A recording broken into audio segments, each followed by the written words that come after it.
اقرأ وربك الأكرم الذي علم بالقلم علم الإنسان ما لم يعلم بسم الله الرحمن الرحيم الحمد لله رب العالمين اللهم صل وسلم وبارك على سيدنا محمد وعلى آله وصحبه أجمعين. Assalamu alaikum wa rahmatullahi wa barakatuh. Welcome back to a new episode of the SimplyRYQ Let's Master Surah Al Baqarah series, brought to you by TVQ.Academy, your borderless school of the Quran. Today we are here again with a new episode of the Learning on the Go. And whenever we have learning on the go, that means we are celebrating the end of a complete part. Therefore, we cannot be thankful to Allah subhanahu wa ta'ala enough. And as much as we cannot be thankful to Him enough for allowing this to happen, we are also grateful to Him for bringing us together through this program. Today marks our fourth session of the Learning on the Go. We have covered session number 1, 2, and 3 in previous episodes, and this session comes with two main items. And the first item reads, why don't we skip commonly read verses or phrases?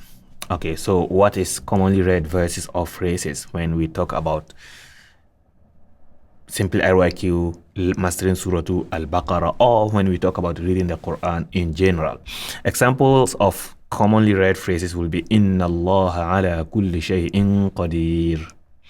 Also, Ulaika humul khasirun. We also have Ulaika humul muflihun. Some of them may have wow before or before them. Some may not have. And then we have over here Wa aqimus salah wa atuz zakah. We also have Wala khawfun alayhim wala hum yahzanun. We also have In kuntum mu'minin, and many. In the context of Surah Al Baqarah, Inna alladhina amanu wa amilu salihat wa amanu wa amilu wa aminu wa amilu and so on. In kuntum mu'minin, we may come across In kuntum sadiqin a lot. We are now in episode number 46 today. Anything we are outlining here, if we haven't covered it, that means we will come across them in the future, and we have, mashallah, 140 more episodes to go. Now, in kuntum mu'minin, in kuntum taqilun, la'allakum tahtadun, and so on. In order to answer this question, why don't we skip, or how will we skip? An example of skipping is we are reading every verse. We divide every chunk, every daily activity into bites, small bites, and each bite we repeat it 3 times and then move on to the next bite and then repeat it 3 times and combine it with the previous ones. In the process, we come across phrases that are very familiar. Inna Allah ala kulli shay'in qadir, for example. Wa huwa al-ghafurur rahim, for example. Wallahu ya'lamu ma tubdu wa antum la ta'lamun, for example. In kuntum mu'minin, in kuntum sadiqin. Why don't we skip them? While it will sound good and look time-saving to do that, it is very important for us to remind ourselves why are we doing what we are doing, and also to have a common mindset towards what we are doing, and also to know to differentiate between this and probably our work environment. Doing this is totally different from clearing an activity or a task in the office. In the office, if let's say we have 1,000 items to clear in the queue, it doesn't matter to anybody, or probably nobody cares how we get them done. If we are going to do them manually, one by one, what matters is getting them cleared, and efficiently and successfully. If we are able to figure out a way to clear them with a single click, smart way, or we use AI, ChatGPT, whatever it is, nobody will care about it. As long as we get the result correct, successful, and so on. That is what matters, the smart way. But here, it is not like that. Why is it not like that? Is because it is ibadah. What we are doing here is ibadah. And in ibadah, we don't skip. There's no skipping in ibadah. And there's also no hurry in ibadah. A man came to the mosque of the Prophet ﷺ and he prayed, he offered Sunnatu al-Masjid, let's say, Tahiyatul Masjid, Sunnatul Masjid, Tahiyatul Masjid. He offered Tahiyatul Masjid, or he performed 2 rak'ah. After he finished, the Prophet asked him to go and repeat. And then the Prophet, after he repeated, the Prophet asked him to repeat again for 3 times. Why is it so? It's simply because there's no shortcut in ibadah. Ibadah is done accordingly with present mind and with focus, to say. So there's no shortcut in ibadah. And also, for example, Subhanallah, Subhanallah, Subhanallah. This is a form of dhikr. Saying it 1 time does not suffice, saying it 2 times. Saying it 2 times does not suffice, doing it 3 times. And doing it 3 times doesn't suffice, doing it 10 times. Doing it 10 times doesn't suffice, doing it 100 times. Doing it 100 times doesn't suffice, 1,000 times. Doing it 1,000 times doesn't suffice, doing it 3,000 times. The more, the better. As long as it is ibadah and also it is encouraged ibadah, it is not innovated form of ibadah. All right. So what we are doing here is ibadah, and also there is no skipping in ibadah. There is no smart way of doing ibadah. There is no smart way of doing ibadah. Ibadah must be done in a prescribed way, and we repeat it as much as we can, and the more we repeat, the more rewards we earn ourselves. Not we earn anyone, we earn ourselves. Therefore, if we think of shortcutting, I won't call that innovative way of doing it, but rather I would say depriving ourselves of rewards. In the context of what we are doing, these are some of the reasons why we are not skipping phrases or verses. Now, next, we read in the context of SimplyRYQ mastering Surah Al Baqarah. We have agreed that by Allah's will, at the end of Surah Al Baqarah, when we reach the end of Surah Al Baqarah, we will be achieving at least repeating the surah the minimum of 4 times. The minimum of 4 times. And therefore, if we are to skip a single phrase, that phrase will lose being repeated for 4 times, maybe. And once a phrase loses being repeated for 4 times, that means we haven't achieved the target of repeating the entire of Surah Al Baqarah effectively for 4 times. 4 times. All right. So that is one of the reasons why. 4 reasons. And the 4th reason here is, why are we reading the Quran? Why are we learning to master reading Surah Al Baqarah? It is to enable ourselves, to empower ourselves to be able to develop the exposure, to develop the experience, to develop the habit of reading the surah more often. And that is what the Quran is about. Quran, most often read book. So the Quran, anytime we finish reading, we should start a new cycle. We should start a new cycle. That is what Quran is all about. Learning to understand the meaning is something related to reading it, an outcome of reading it. Learning to apply in our daily life is an outcome of reading it. Iqra wa rabbuka al-akram. Read, and your Lord is most generous.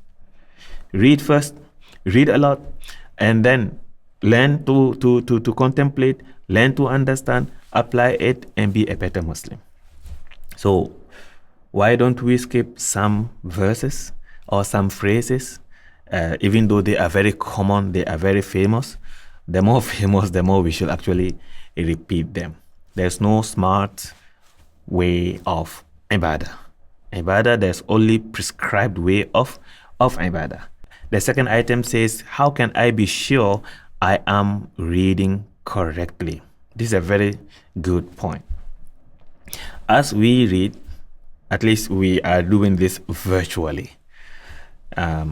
I see my screen, my laptop, and I see my monitor, the camera, but I don't see you. I am reading based on what I have learned. And despite that, I may make mistakes. I may make mistakes along the way. So that's why I have to go through the editing and check myself. Any mistake that can be corrected through editing, I correct them. Any mistake that cannot be corrected except with reshooting, I will have to reshoot.